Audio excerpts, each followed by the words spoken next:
kino gihe n'abasigaye bandaba igihe nanje nariko ndabaraba ntibiza gufata umwanya mutonya ko imbere yacu turafise umwanya utari mutonyi. Nukuvuga ngo turafise isaha n'iminota 20 iri imbere yacu. Ngiye kukwibutsa indirimbo zikenye za Sadbi,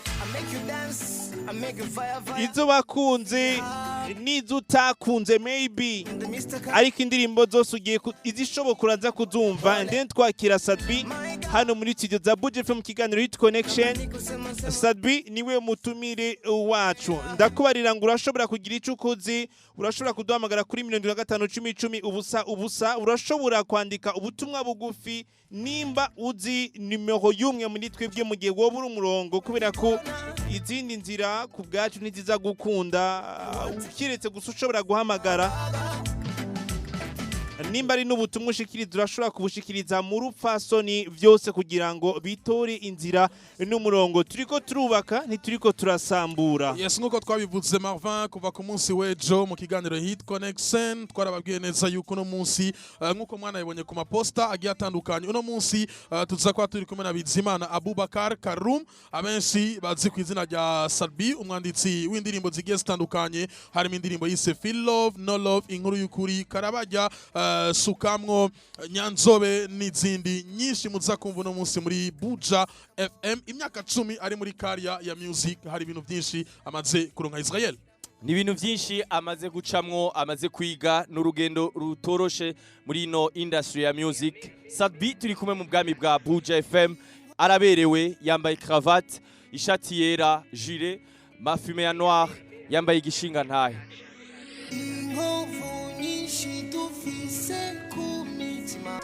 Bamubwiye ko asangira na benshi, ati amatwi yanka kubumviriza, kuko imbere yiwe yibona nk'intama. Icyakabiri yamuhindutsa mu gihe umutima, kugira ngo ntidutware umwanya kandi tuzi ko ari benshi mwaduhise ngo muriko muratwumviriza. Mu masegonda makenyi gusa 30 turamwakira Sadbi. Israel Ami. Yes. Israel twakira umushitsi. Amahoro Sadbi, turaguha ikaze muri Hit Connection, n'abarundi benshi bako baratwumviriza, ijambo ni gwagyo kubaramutsa. Murakoze, ndabaramutsa. Niyazaye ko mamaze kumva ijwi, turi kumwe na Bizimana Abubakar Karum nk'amazina abavyeyi bamwise.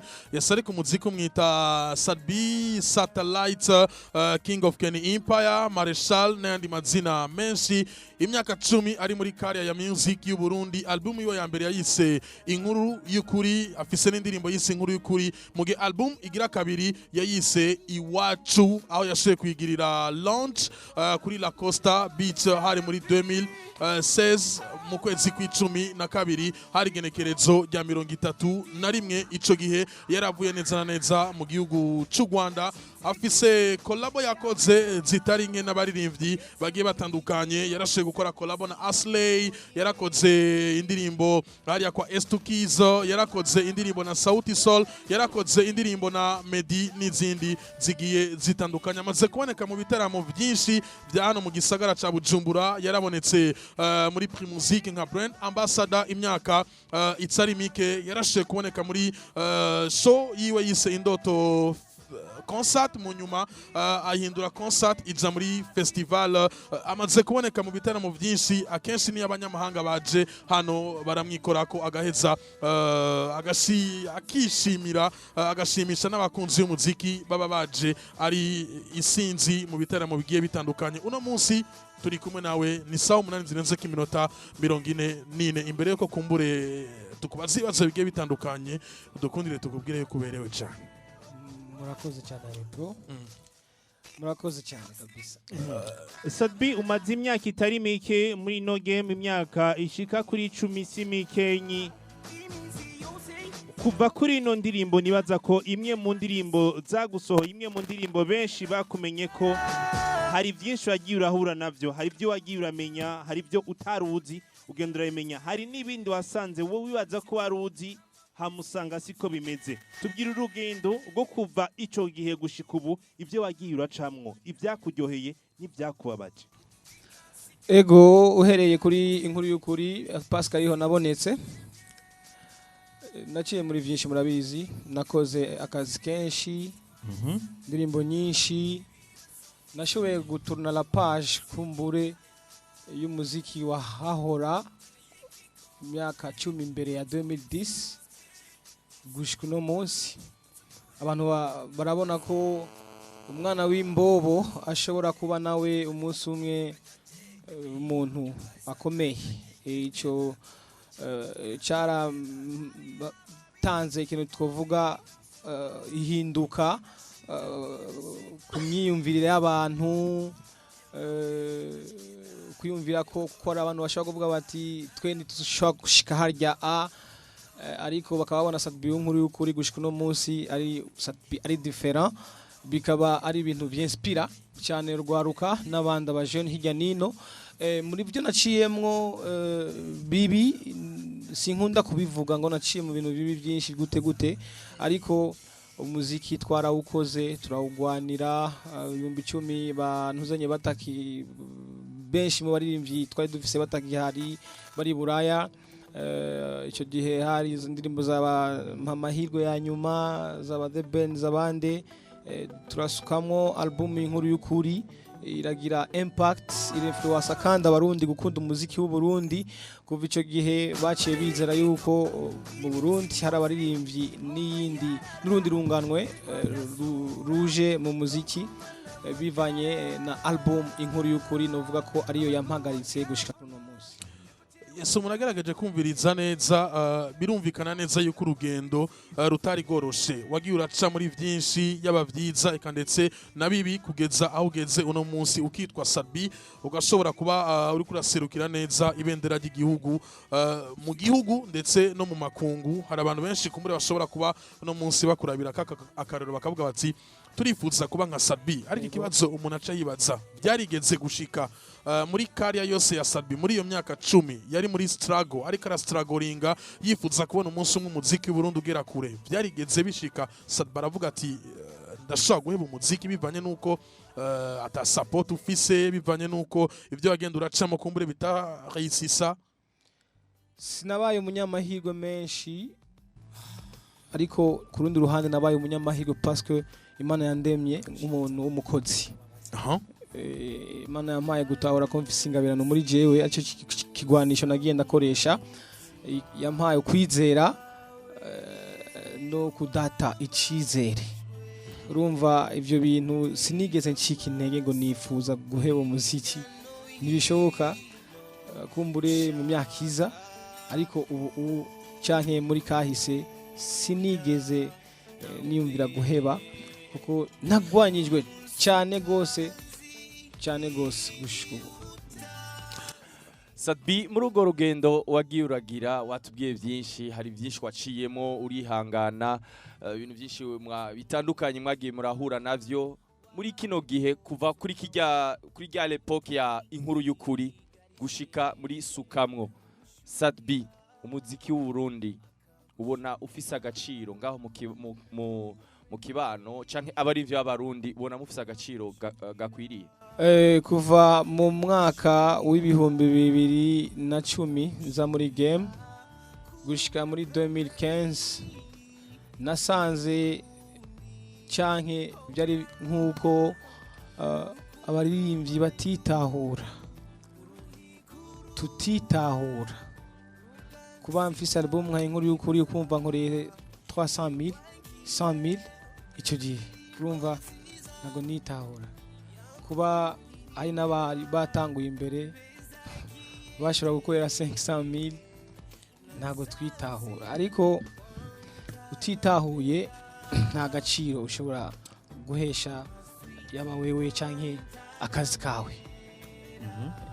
Rero inyuma ya 2015 gushika uno mwaka wa 2020 twarashoboye kuvuga tuti duhindura ibintu. Twaragiye duhindura, abantu batangura guha agaciro umuziki bivanye na investissement twagiye turakura mu gukora ama video hanze. Ama video yagiye dutwara amahera menshi mu kuduza ibiciro vya concert, igihe baturondera hirya no hino bakumva ko umuririmbyi ashobora kurihwa miliyoni 6 8. Ico kintu cyagiye kirongereza cyane agaciro k'umuririmbyi. Icyo gihe cyakera nta muririmbyi ashobora kuba mu nzu nk'izo abaririmbyi bubu nkatwe nkanje en personne. Kera ntibyakunda ko ushobora kuba mu nzu ushobora kuriha plus de 500 700 1000, ntibyakunda parce que na ideologie ntiyari ikomeye ikaze cyane bitandukanye n'uno munsi. Rero agaciro na valeur y'umuziki w'u Burundi biriko birakura, biragaragarira bose nubwo hari ibintu bitakigenda neza. Iryo hinduka ryaje gute Sadbi? Iryo hinduka ryaje nuko hariho abantu bamwe twagiye duhaguruka tuvuga ukuri, twereka ko umurundi ashobora gukora ishusho iryo Diamond ashobora gukora, twereka abantu ko umuririmbyi ashobora kurihwa ku rugero rw'amamiliyoni. Nibaza yuko turi mu bantu twabigwaniye cyane cyane gose gushika no munsi, ndetse bikaba biri no mu bintu byagiye biragira difference hagati y'abaririmbyi canke yanje n'abaririmbyi bamwe bamwe. Warasohotse gato 2015 uraja mu gihugu cy'u Rwanda, ugaruka wahindutse uri Sadbi avuga ati twifunge. Nimba ushaka umuririmbyi utegereza kwifunga, ntutegereza kuboneka ahariyo hose mu tubare ndetse n'ahandi hagiye hatandukanye. Mu nyuma haraza ibiciro by'ibiteramo biduzwe, harasubira kandi haraza ubu dutegereza kwiga gukoresha neza Twitter n'indi mihora, social media iraduga. Hari amahanga yagufashije? Ni ibintu ntagiye mbona mu mahanga cyane, kandi ibyo byose uvuze ndasubiyemo byankwegeye abansi benshi bivanye nuko twageze update mu mitwe ya bene gihugu bajane n'igihe. Ibyo byose byarabaye ame bro. Ntagombira ko je narifise muri 2014 narifise YouTube, ariko abaririmbyi benshi yaba muri bakuru banje muri batoya banje benshi nta za YouTube bari bagira, ariko twagiye duhimiriza kandi byinshi byarakoretse. Icaje kungira abansi cyane gushika no munsi ari byo nkigwana navyo, kandi urabona ko ari iterambere rigaragarira buri muntu wese, kuko nimba uri umuririmbyi uno munsi ugomba kuba umwami kuri Facebook, ugomba kuba umwami kuri Twitter, parce que niho hano hambere hagaragarira ibikorwa vyawe. Izo ni system z'uno munsi, ni ibintu bikoreshwa no muririmbyi w'uno munsi bitandukanye no muririmbyi yo muri 2000 cyagiye cya radio Mwizero, radio CB n'izindi samirizi nyinshi. Ubu samirizi zirafatanya na internet, kuko ari igihe internet mukura makuru ku mbuga z'abaririmbyi. Urumva biranafasha cyane itangazamakuru kuronka news z'abaririmbyi mutarinze gutanga amafrais de mission kurondera Sadbi hirya nino, kurondera inkuru iyi n'iyi. Ni byose biri mu byafashije cyane kuduga kwa industry. Naho bisa nuko abantu bakera batavyumva. Yeso kwifunga kwa Sadbi tukiri ngaho nyene, haraje terme kwifunga byamufashije iki Sadbi ndetse n'umuziki w'u Burundi? Niko kagaciro twavuga, kuko kera tugiye gusaba deal hari ukuntu bakubwira bati abaririmbyi mwebwe mumeze uku muja mukabare mukagwana muruboneka hose, ntago dushobora kubaha brand zacu muzidandaze.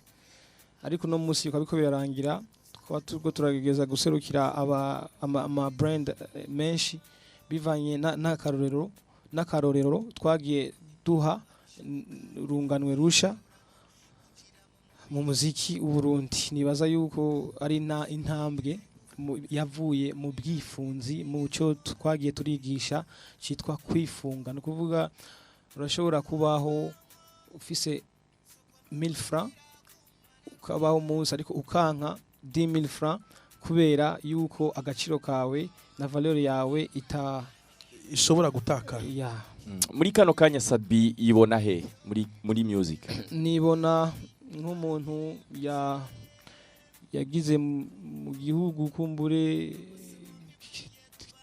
kitoroheje situation muri iyo 10 années bivanye na education kwanza y'abafan benshi bakorera muri kahise ni baraba akubu ku buryo hari ibikorwa bikomakomeye twagiye turakora canke abaririmbyi batandukanye bagenda barakora bikomeye cyane ariko bidahabwa agaciro kubera ko mu mutwe w'umufan hariho izindi mvo canke izindi nzira yeretswe n'uwo yemera kumbure zitarizo.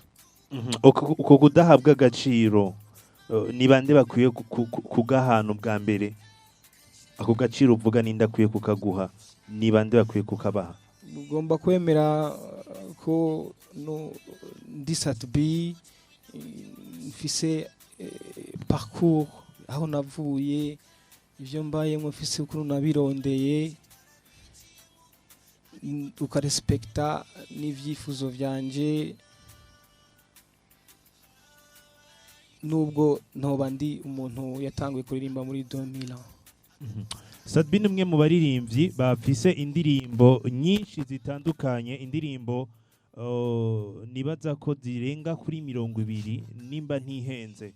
Muri izo ndirimbo zirenga 20 hari indirimbo nyinshi wakoze. Hari igihe uje gukora indirimbo kavuga ati iyi ndirimbo jewe ubwanje ivuze kinini nyako buzima bwanje. Nizahe indirimbo mu ndirimbo wakoze zifite ico zivuze canke zihuriye ko n'ubuzima bwawe? Hari indirimbo inkuru y'ukuri buri muntu wese azi neza ko ariyo yankoze ariyo ngendera ko gushika no munsi. Iyo ndirimbo yarahinduye ibintu, abari buraya barataha, abandi barahamagarana bati ebana hiyo ibintu bimeze neza, oya aramupeti yafashe tere ndagirugwamo ko terrorisme ku mashow y'abakuri mise vivant. Iyo ndirimbo ni bake mu baririmbyi bakera bayikunda parce que niyo yahinduye ibintu. Iyo ndirimbo ndayikunda cyane, niyo indeze, ni n'abantu bagiriye ko kugira ngo bandere gushika mbese ati uno munsi parce que mparura yuko ivyo mfise nabikuye mu yashu yanje. Hari indi ndirimbo yo bivuze civuze ihuriye ko n'ubuzima bwawe? Ni nyinshi nagiye ndakora zira ubuzima bwanje, za naramishe, za ubutumire, ni nyinshi cyane, za Bujumbura. So igihe navuga ko nifuza kuba satbi ndiko ndaba buhoro buhoro n'izindi. Mbega hoba hari indirimbo mu ndirimbo wakoze zishobora kuba zivuga ubuzima bwawe canke zitavuga ubuzima bwawe ariko aho hanze zakunzwe? Zirahari nyinshi zitandukanye ziriho, za no love zose niziraba ubuzima bwanje ariko zarakunzwe, za too much n'izindi. Sinzi kuvuga ko indirimbo ngo biraba ngo iraba ubuzima bwanje kugira ngo bikundwe, oya urashaka kuririmba itaraba ubuzima bwanje nikundwe canke aho nyene indirimbo wo wumva ko zakunzwe aho hanze zakozwe na Sadbi ni zingahe? Nyinshi.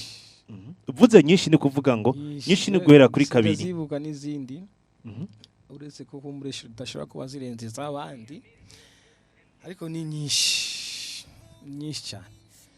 Duharuye kuri inkuru y'ukuri, Nyerera, Abadada, Bujumbura, so Ikinyamugigima, Passion, za ubutumire, Bohora, Reka Mbege, za Respect, za Satura Amabafle, za Naramishe, indirimbo zagiye zindemera abafana mfise no munsi, za ni nyinshi cyane ndetse n'izubu ni nyinshi abantu barazizi ko ari indirimbo nyinshi zatumye mba satbi zabaye hit cyane. Nicyo gituma niyo ngeze kuri stage ubona nshobora kuririmbisha nkaririmba nkatamba muri za ndirimbo zanje zose zagiye ziraba hit. Muri zimwe mu ndirimbo zawe duhereye kuri inkuru y'ukuri hari ahantu bwati ubuzima ubu uravuga ku buzima bwo mwibarabara. Uno munsi ni Sadbi babayeho ubuzima bwiza. Mu yindi ndirimbo uri kumwe na Wanaveski ko suravuga uti ndafise icizere yuko umunsi uri zina nzokurira indege ngenda guserukira Burundi.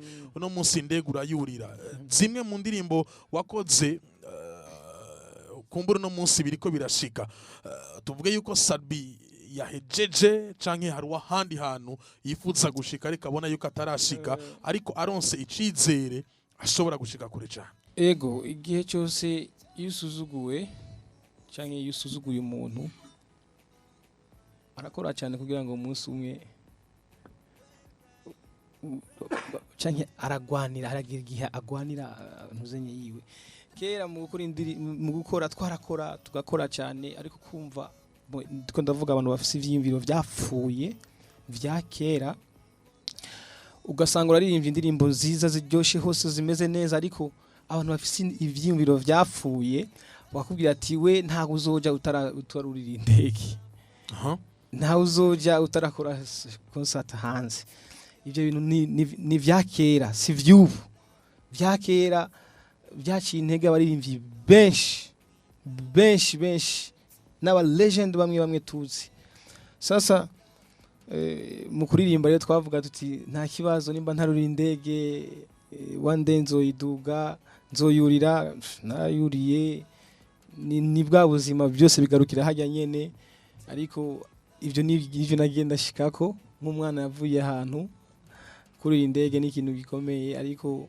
n'uwaruyuriye nta ntebe yatwaye muri mwe n'wese ariko aranyumviriza ejo zoyurira parce que wayuriye nta ntebe yavanye mu ndege ntuzenye rihajya n'indirimbo zose zagenda zicizere abantu yuko ushobora kuva hasi ukaba hejuru umunsi umwe ku ndirimbo nyinshi watubwiye yuko zakunzwe n'abakunzi b'umuziki w'u Burundi Sadbi biramaze gushika abantu bagakunda indirimbo ziwe ariko ntibakunde Sadbi mbega biraheza bikica canke haragahombo aheza karonka akagira Sadbi mu gihe umuntu akunze indirimbo za Sadbi ariko ntakunde Sadbi udakunda Sadbi ntibishoboka gukunda indirimbo za Sadbi udakunda Sadbi ntibishoboka bajya bavuga ko baba babesha parce que umwansi umuntu uramwanke n'ibintu byiwe byose nabiwe bose ukabana ndagukunda nka kwankira umwana ntibishoboka ivyo ntibibaho bajya n'abantu usanga batuba turi en concurrence cyangwa baba bafise umuririmbyi bemera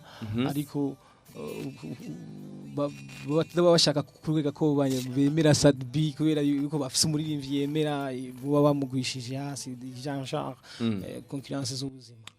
Tugaruke gato nye Sadbi mu kintu nibaza ko abatari bake biteze kumva hano muri Hit Connection kubona waje hari amajambo amwe mu bantu basanzwe bakora umuziki hano nyine mu Burundi nanamuvuga izina yitwa Big Fizzo yavuze ko Sadbi afise hit zitatu. Sadbi je kuvuga ko ufise indirimbo nyinshi zakunzwe n'abantu. Turagenda ku ijambo rimwe kuvuga ko ufise hit zitatu. Sadbi yavyakiriye gute? Si Sadbi yavyakiriye gute abantu bamwumvise d'abord bo bavyakiriye gute ntikari na bamwe bashobora kuba bavuze ati yanyoye inzoga cyangwa yanyoye ibindi bintu ariko by'ukuri simfise indirimbo zitatu mfise indirimbo nyinshi yavuze ko ufise nyinshi ariko hit ari zitatu hit bivana no gutwi kuwe sinzi ingene hit azita ariko hit n'indirimbo zose zagiye ziravuzwa cyane ziraca ibintu mu bantu. Yes nuko nibaza ko turiko turagerageza kuronka umuco muri kano kanya tugaruke no kuri show show igenekerezo gicenda ukwezi kwa kabiri show bari bise who's the best gushika ino saha niryo zina twe tuzi nk'abamenyesha makuru kuko nta rindi baratubwira idea ya show bakikubwira yagenze gute bayikubwiye bakubwire ko show izo bimeze gute je baranzaniye kwanza nsubiremwo ndababaze icyo kwanza Fariaz yamoye kumbwira ngo je narigeranyije nawe mu bya show yamoye iki mumbarize mu gihe jewe nasinye maze kubona signature ya patron nyene Bant Boy ni izina ari bo bagitoreye afishe ari Bant Boy yayikoreye kimwe mbarize cyo yamoye ico yaguhoye no kuvuga mu kuvuga ko namurengeye ko nigiranije nawe nshaka bato Jean afishe ni Sadbi yatanze ifoto bamubwiye ati zana ifoto canke ni afishe yakozwe kumbure Ken Petro azarakora afishe n'abandi jewe je mu nico gituma nabajije Attends, affiche yakorewe he? muri band boy Wewe wasinye Bant Boy bamaze gusinya. gusinya Stan namaze gusinya hariko ni izina rya show ryasho ariko ivyo byose ni ibintu ngomba kwereka abantu yuko vyarabaye sijambere biba Lolilo yarapfuye baramwishe uko nyene akororera aracariho rurera aracakora sindirimbo bamugabanije yego ariko araza n'inguvu ziwe kandi tugomba kumusupportinga because yaguye mu muriro nkizi umuntu akagenda agakora ibintu akaza ku radio akavuga ibindi jewe n'ukuri kw'Imana ndabarahiriye Imana mbura abana banje babiri yasuzuguye hirya yeje parce que je nsuzuguye n'abana nfise abana mbeshejeho babibayeho kubera aka kazi kubera iki yantutse kubera iki kuki yamoye mumbarize jewe nasinye Stan yasinye hari ku izina rya show affiche turabwira tureka tuyikore bati no turabaha okay Fizzo ati ndaririmbo wa nyuma okay nta kibazo ndamubwira ati poa you are brother ndakubaha unataka nikuheshimia nikubebe kwa mgongo ushaka ko twomubaza Fizzo ico numva umengo kiroroshe kugira ngo tugerageze kumurondera tumurondere ibintu bije ku murongo kuko navuze ko turiko turubaka ntituriko turasambura turamurondera Fizzo kugira ngo ashobore gutanga uwo muco w'ibi byose hamwe n'abateguye igitaramo bose Fizzo tumubaza hamwe mubabaze Fizzo mubaze n'abateguye igitaramo bose abateguye igitaramo ni La Costa Beach bose mubabaze Fizzo tumaze igituma yagusuzuguye mu gihe wasinye bamaze gusinya ndabona mengo Fizzo ari hafi y'itelefone kugira ngo dushobore kumenya ukuri kwibikurikirana yavuze ngo baramuhanuye yavuze ngo baramuhanuye agacaza ko Allô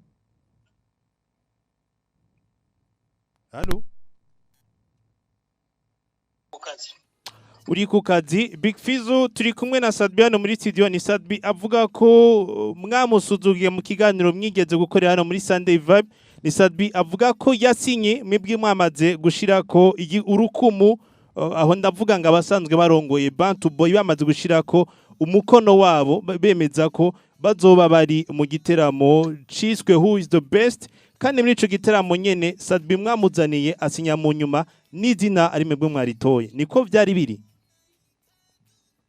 izina ninde yaritoye Bant Boy antukanibaza si Bant Boy papa la Costa antukani nibaza ibibazo ivyo navuze narabivuze ujya munsi nta muntu nasuzuguye ndavugishije ukuri nta muntu numwe natutse nakoranye ikiganiro na Amipro ngira sinatukanye sinasuzuguye umuntu nta numwe nasuzuguye ampisi ibintu navyo byinshi nibaza ko tuzobivugira muri conference de presse iko je nakoze igiteramo nakoze emission yigeze bamumagara Fizzo ni Sadbi ari hano ni Sadbi ari hano kugira ngo bibe aramiable nibaza yuko birakunda ko muganira na Sadbi brother nije Sadbi je ndakuraprosha kuba waransuzuguye mu cyubahiro ndakubaha urabizi nubwo tumaze si hypocrisy ibyo dukora byose dukora game ariko ntuzusubire kunsuzugura kwe birambabaza uratujya umutima brother ni Fizzo adukupiye ko telefone muri hit connection mu gihe turatura umuco kugira ngo tumenye ni igiki cyatumye ijambo kumupira ko imbere y'abantu ni kagasuzuguro kabandanya ndi wa mwana amwubaha as a legend azoguma bimenya niyo nta mwubahano uburenganzira bwanje kandi ntacyo ndamukura ko canke nkura ku bafani biwe papa respect myself hari ico mufana Big Fizzo ga Sadbi dufa yuko turi muri game imwe turondera ubugari hamwe kurondera ubugari hamwe nibaza ko terrain yagutse terrain nimba yagutse none kubera iki nimba ariko mubibona wavuze ko ari hypocrisy hari ikintu coba cinyegeje inyuma yanyu nibaza yuko novuga cyane cyane mu mwanya ni mvuge ko atari hypocrisy irimo yaba ihari yari kuyisigura ngaha hama nta hypocrisy buri muntu wese afite system y'akazi kiwe afise ukuntu atwara akazi kiwe, jewe mfise ukuntu ntwara akazi kanje, nawe ufise ukuntu utwara akazi kawe. Iyo bihuye rero ugasanga abafana barateranije canke iki, bigaca bitugaruka ko twebwe abaririmbyi. Nawe yama yavyivugiye, jewe iyo always the best tuyisubiye ko naremeye titre kandi ndakoresha Twitter yanje selon na titre. Nti bari bavuze ati was the best, none ucugenda haje uvuge ati nuku tuvuga ati oh the best jewe, nawe akavuga ati the best, tugahamagarira abantu bakaza bakaraba the best kuri tele. Hapana ku radio kuja kutafuta mahane hapa. Ku radio wala kuja mimi niseme maneno mabaya mboneke ko ndumva ntagira indero. So iyaba bari kushira izina ati weze concert, nari kuvuga ati uyu munsi brother wanje legend turaza kuba turi kumwe, ndetse kari kubona akaryo keza ko kubwira abantu yuko nubahiriza kandi nubaha Big Fizzo. Ariko ugomba kubaha kose mu kazi kanje, unaenda kunjia zangu au na chance. Okay. Ntihagire icyo vyica. Concert izoba je ntibarambira ko bahinduye izina, ntibarambiye ko concert izohagarara. Ikintu izoba cyose ndipfura nta kibazo, ndakora nk'umuntu afite ubwenge bukwiye, ndabikora mu nzira zo. Yes, tugaruke ku bibazo muri Hit Connection, kumbure turaza no kugura umurongo wa telefone abakunzi y'umuziki baraza kugira ico babajije muri Hit Connection. Sadbi n'umutumire ni muri Sunday Vibe. Big Fizzo yavuze yuko Sadbi nta show arakora hanze y'u Burundi usibye mu gisagara ca Bujumbura. Nivyo nta show kandi kuba yarazikoze ni vyiza, yarazikoze zagize icyo zimumariye ni sawa, ariko siyo kritere wambwira ngo kugira ngo je ndeke guhagarika ngo mpagarike kuririmba canke mpagarike gukorera music industry yanje, canke ngo duhurire hamwe dukore battle ngo ndagutinye canke ndeke kukwereka ko nanje nkomeye. Iyo siyo cyo kibazo, ahubwo yarakoze concert. Ndashobora kuvugisha imvugo z'agasuzuguru zindi bahora bavuga abafani higira ngo akoze iki, ariko ntibiduhesha agaciro nka kujya bivuzewe.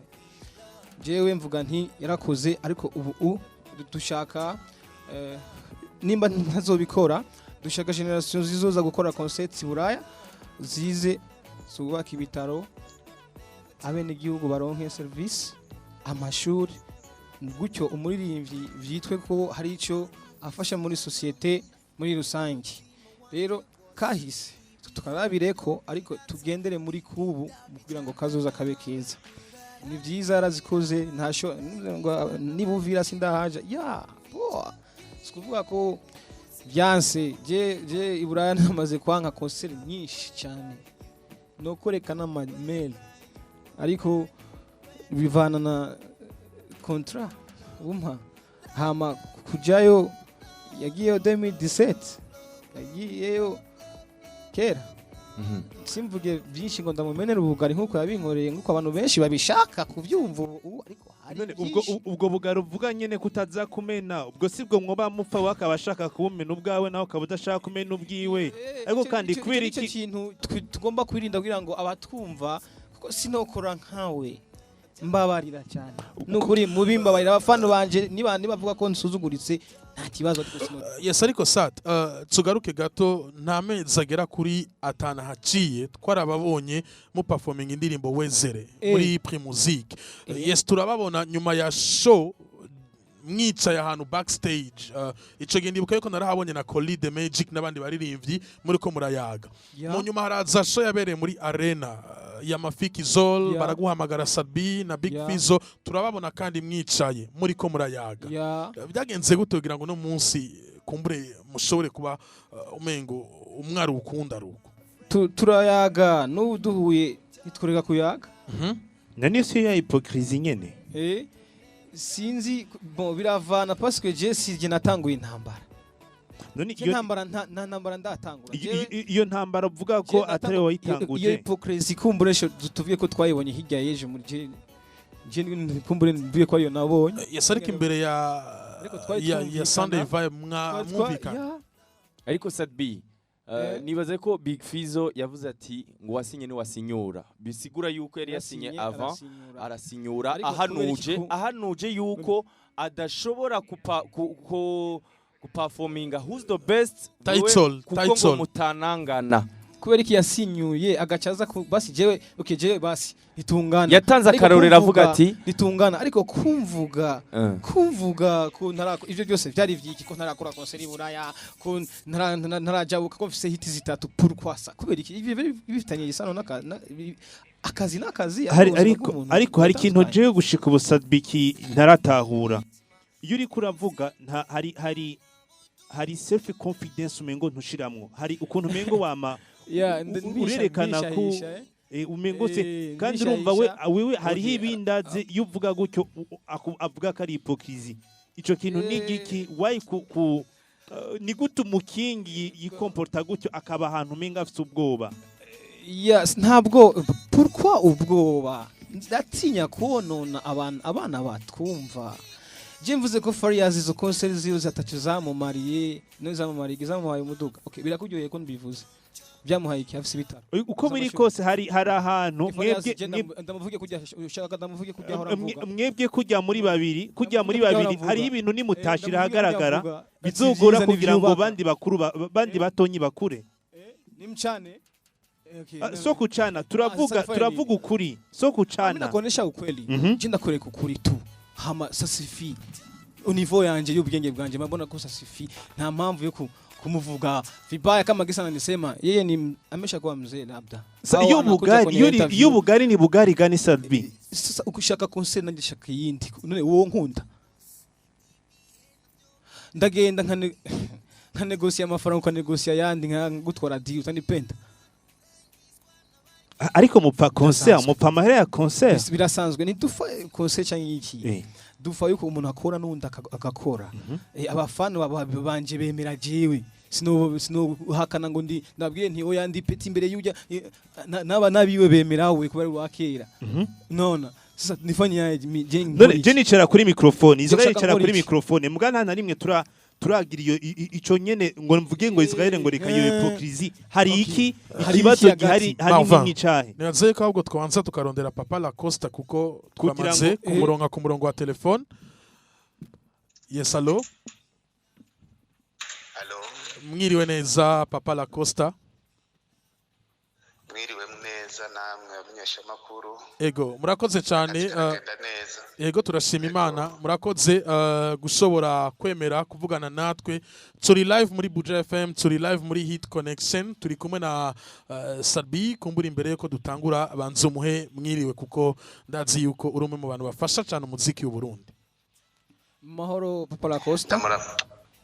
Ndakuramukije muhungu wanje umeze neza. Ndashima akazi karagenda neza. Neza cyane n'ubundi kukivi mfasha kanya gato kuko bari bampamagaye bambwira ko kana kumvugisha. Ego jewe ndacizigiye yuko concert nasinye izoba kuko ntimuramenyesha kutaraba hama imiteguro yanje igeze kure. Ego ni cyiza jewe nakumenyesha yuko bandanya witegura concert izoba kandi benshi narababwiye ko uyu munsi ndabaha umuco konseri ni ngombwa izoba kandi management ya Fizzo tubandanya tuvugana tubandanya dukora ntiturahagarika ibikorwa cyo gituma n'abamenyesha makuru nguma ndabahimiriza ntibacike intege tuzobimanaginga turabagabo turavugana y'aba Fizzo n'umugenzi kandi nta kibazo kuri dufitaniye nibaza ko concert kujya twayiteguye izoba tuzobibamenyesha vuba cyane na afishe igiye gusohoka yindi nibaza yuko bandanya witegura Sadbi bandanya witegura kujya mwitegura turakeneye kubabona muri babiri kuri stage umuziki w'u Burundi tuwerekane abarundi babone abarundi aho bageze umuziki wabo. Ariko aho nyene muravuze ko mubandanya muvugana management ya Fizzo amajambo yavuzwe ko atazohonyoramwo yari amajambo ya Fizzo wenyene ubwiwe canke yari amajambo ya team yose management yiwe. Jewe cyo nababwira nuko yabivuze je ntitwari twavuganye kandi management naciyere yabimbwiye ko kandi nubu n'inyuma yabijya twubandanya tuvugana na management nari nababwiye arabona namaze kubwira yuko ari uyu munsi ku mugoroba rejo mu gitondo tugomba kubaho umuco kandi twese tukaja kumarade tukavuga ko concert dasiba. Yes, concerne igenekerezo gicenda ukwezi kwa kabiri ku ruhande rwa nk'umuntu yateguye igiteramo muri kano kanya isamirizi yumvikana n'abantu benshi uriko wumvirizwa n'isinzi ry'abantu nakaye kamotera abantu kugira ngo bashobore kuza ari benshi na concert igiri yindi sura ikomeye kuko ku ruhande rwa Sadbe waravuga yuko ariko aritegura ndetse jewe I have self confidence ndafise self confidence ari battle nakuya nta blague nta mikino jewe nuzanyira ngo legend ari peace concert ari face to face concert po je aze tu ndashimira abafana banje kuri self confidence bangirira nanuzanye bangirira. Papa Lacoste Sabwe twashaka kumenya mbega afishe yakorewe he ya mbere mbo si afishe murazi yuko hasohotse ama afishe menshi hari tutamenya n'abayasohoye ijya ya who's the best hanyuma ijya yasohotse twarayisohoye nije nayitanze nije nayibahaye kuko nije nayibahaye nuko ari je nayisohoye. No kuvuga ngo yakorewe hehe yakozwe nande iyo mwemera yakozwe nande yakurirwa hehe iyo nemera niyo je natanze ivuye iwacu kuko nta yindi ndabibriye kandi je narashyize no kuri stati urumva yakorewe iwacu. Asante sana tugushimire cyane. Nobwira abakunzi b'umuziki ndundi nuko kwitegurira ico giteramo bakaza gushigikira abaririmbyi bakaza kuraba umuziki w'abarundi ubwabo w'ikirundi ururimi ruvugwa iwabo bumva w'abantu baba bane iminsi yose hanyuma bakuze bageze ku rugero rudasanzwe ntabwo ari kuza kugwana ari kuza guhiganwa ariko kuza kwerekana impano abarundi babona ati ugwaruka rwacu rugeze ngaho umuziki wacu ugeze ngaho kugira ngo n'abari munsi yabo nabo bagire ishaka ryo kuduga umuziki w'Uburundi utera imbere cyane. Bereke amakungu n'ababanyi bose babona ati mu Burundi ibintu biriko ko twabiziga siko biriko biragenda neza gusumba. Yes, biravugwa yuko Papa Lacoste afitiye projet nini cyane y'abasadbi ndetse na Big Fizzo nkuko mashe kubategurira igiteramo ndetse n'abandi baririmbyi b'Abarundi ico naco kivuga ko ikiga papa projet ni projet nihagera ko tuyishira mu ngiro tuzemenyesha cyo no babwira cyo nuko imigambi ifise ni myinshi kandi ni myiza kugwaruka bw'u Burundi. Rero mukiri ku murongo Sadbi yemeje ko afishe yakorewe muri Bantu Boy namwe mutubwiye ko afishe yakozwe na mwebwe gushika ubu turashaka umuco umuco yakorewe muri Bantu Boy yakorewe hehe icoze afishe yarasohotse kandi tuyisohoka abantu bose twayumvikanye ko rero nababwiye nti tugende buke concert izoba iyo bikoregwa umuntu hari n'igihe nawe no gusaba service cyo kankorera iyindi. Tugushimire cyane Papa Lacoste ariko Sadbi barafise akajambo kumbura shaka kubwira. Murakoze abantu bakuze bavuga murakoze cyane murakoze niko ndavugana namwe abantu bakuze bavuga nka Papa Lacoste. Asante sana Papa Lacoste. Murakoze cyane namwe. Yesama duhurira igenekerezo gicenda ukwezi kwa kabiri kuri Lacoste Beach. Karibu cyane n'abandi bazoza ari benshi. Asante na boss wa Buja FM Mr Frank atingo yambu cyane. Yambu ndabaramukije mwese. Asante sana. Dufise mu boss akunda umuziki w'Uburundi akunda n'abaririmbyi. Ni byiza cyane kuko kera ntibyari bihari. Nibaza yuko ikibazo cyafishe mwabajije imvugo yavuze ni imvugo mbabayira amatwi imvugo dukwiye cyangwa abantu bakuze bakwiye gukoresha n'aba brother n'aba legend bacu bashobora kuvuga ati yavuze ko ntubaha ngo ntubashe sinzoshikaho gushika tubashe nushobora gushika wifuza gushika ahubwo we akwiye kubaha brother akwiye kubaha abantu bamukoresha abantu bamuha amadills kuko ni benshi ahemuhira akwiye nkuko nka Papa Lacoste bari bemeranije arasinya ariko uno munsi amuhindutse agiye kuri radio avuga ati aragumuse ntibizoba ivyo ni ibintu bituma confiance yacu ku bantu bategura ibiteramo igenda itakara hama ndashimiye cyane abafana banje bazoze kundaba ingene nsatura uri tayari kama kababine kuba uri tayari jewe numva umengo hari akantu tuguma duca ku ruhande tuguma dukwepa wavuze akantu k'ubugari quel genre y'ubugari bya vrai akantu gashobora gutuma mwese mwumva mumeze guto habamwe guterana amajambo ya hypocrisie n'ibindi naho gashiruza itomate tuzicururiza hamwe nikabura ndakubwira ati ntikabura why nikabura parce que ucuruza nanjye ndacuruza est-ce que Sadbi yoba mukunda Big Fizzo cyane why not ariko rero muri no minsi aguma nyinjira nari Tanzania numva ngiye muri ntuzanye hakunsapotinga muri wasafa aramvyo ngagura asubiye kumya ngo naguye nk'umufuko w'amakara yaje ambye ngo ndumusazi indi yaje ambye anyite ibijashaka ndiko ndamwanka yes ariko sat ariko naramukunda ndamukunda tukiringa ku munsi confiance iragenda igabanuka parce que atagendera ubu legend I respect you brother ariko kugira ngo tukubaye cyane bigendere kuko je sishobora gushobora ngo ushobora gukunda umuntu ngo antuka ngo magonde kuri radio ku ndirimbo ambwira ngo bamukorogo wumva legend agomba kuba ameze uko Sadbi hajya ngo yitiyubashe nta uzokubaha ariko ndashaka ninde mu baririmbyi b'abarundi ubona yuko batiyubaha icyo kibazo kibaza abafani jewe sishaka kurengera abantu mu buryo muri ubwo buryo oya kuri Sadbi aho ni kuburi ni avi yawe tunaheshimiana pe import sishaka kwishura icyo kibazo yes ariko sat mufise indirimbo mwakoranye na Fizzo Mwezere mwarashoye kuyiperforminga no muri Primusic iyo ndirimbo yakorewe muri African Sound ego uno munsi abafana b'umuziki w'u Burundi bo gusaba nka Sadbi gusaba gukorana ikindi gikorwa nawe mwokora muri uno mwanya Big Fizzo ntiyifuza collab yanje kugira ngo agire ku kintu kuko twifuza collab akeneye collab ya Nigeria ya hehe nanjye Sadbi nkeneye collab ya Tanzania ariko yaravuze ko mwegera gukora hamwe vyo hari akamaro byo tuzanira parce que twe turabaririmbyi national ariko tugomba kuba international nukuri abantu bagira ko je mafasha gufata ikibazo cha Big Fizzo no nifuza kuba international artist because ari ahantu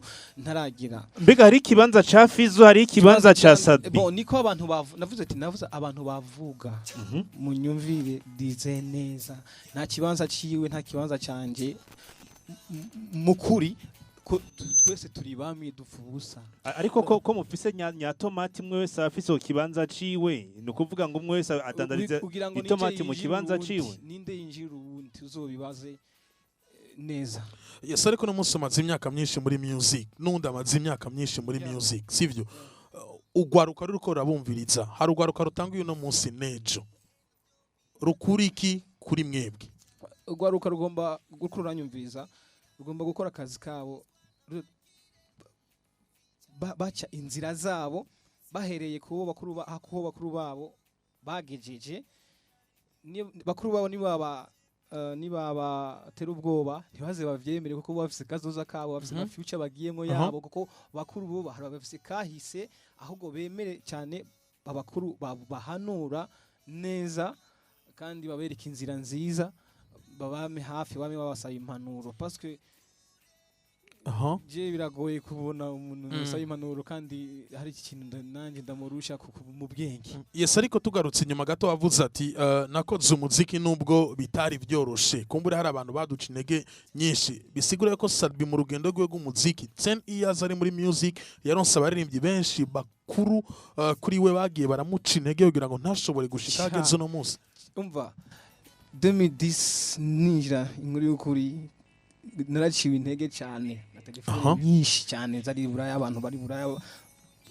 n'abazungu baryohewe ariko je nariko ndastruggling ngamba mu kanyosha n'amaguru gushika ngaha kugira ngo tubashe kuzimya mama yigo ya nyuma n'izindi naronse ibitero byinshi cyane n'abantu banshi intege cyane babakuru banje kandi abantu bama babibonye ariko bakavyihuza uretse ibindi abantu bakwiriye kumenya yuko generation nshasha tuhari kandi tuzokora n'ivyo n'abandi bazokora ivyo tutakoze twego no munsi. ubwoba bagutera ico gihe Sadbi, ubwoba bagutera ico gihe ubwo wari ufite ico gihe canke bagutera ico gihe nibwo bwo bugifise.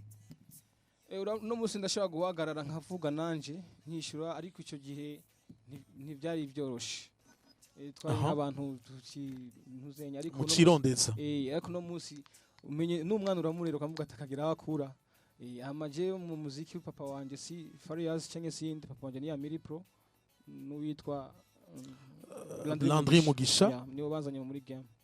Yes, ariko Sad, tugaruke gato kuri social media. Siko uno munsi urijukiye cyane social media, kumbure n'urundi gwaruka rukora yona ruko rijukira social media.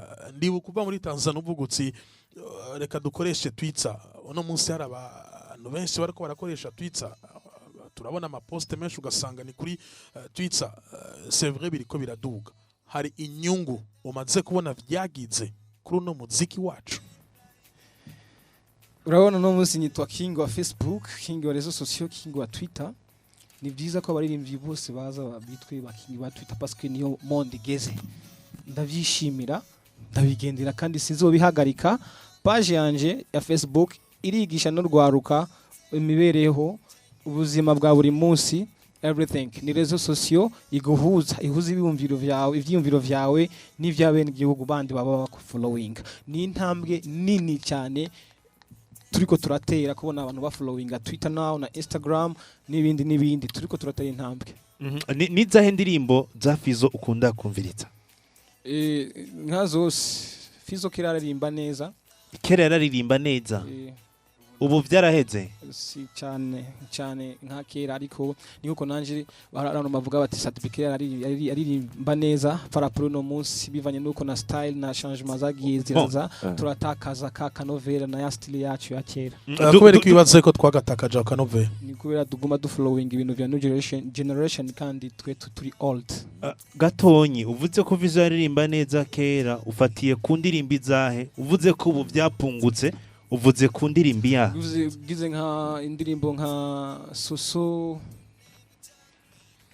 indirimbo nka bon ndiko ndavuga iziwe parce que mvuze za sinarinzi zari iziwe, mvuze za Munyana nizo zariye hit cyane, zari indirimbo zabakera. Ariko mvuze nka Soso, indirimbo Leave Me Alone, nizo jena nakunze. Wewe kubwe wawe mu ndirimbo zose Fizzo yakoze afise hit zibiri kuri Sadbi. Nizo nakunze, ariko si hit zibiri. Nizo nakunze. Hit ni indirimbo yose yagiye, ashaka kuba afite n'ijana indirimbo zose zagiye mu bantu. Sishaka kuvuga nkawe nkoresha ubwenge bwanje my bro. Kandi ntuyinjirire. Je mvuze nti hit afise nyinshi, ariko izo nakunze ni zibiri. Nicyo kimwe no yari kwishura icyo kibazo akakishuka. Yishuye nkawe nawe wishura nka wewe wakunze Sozo ukunda na Leave Me Alone. Abantu rero baje bajajinga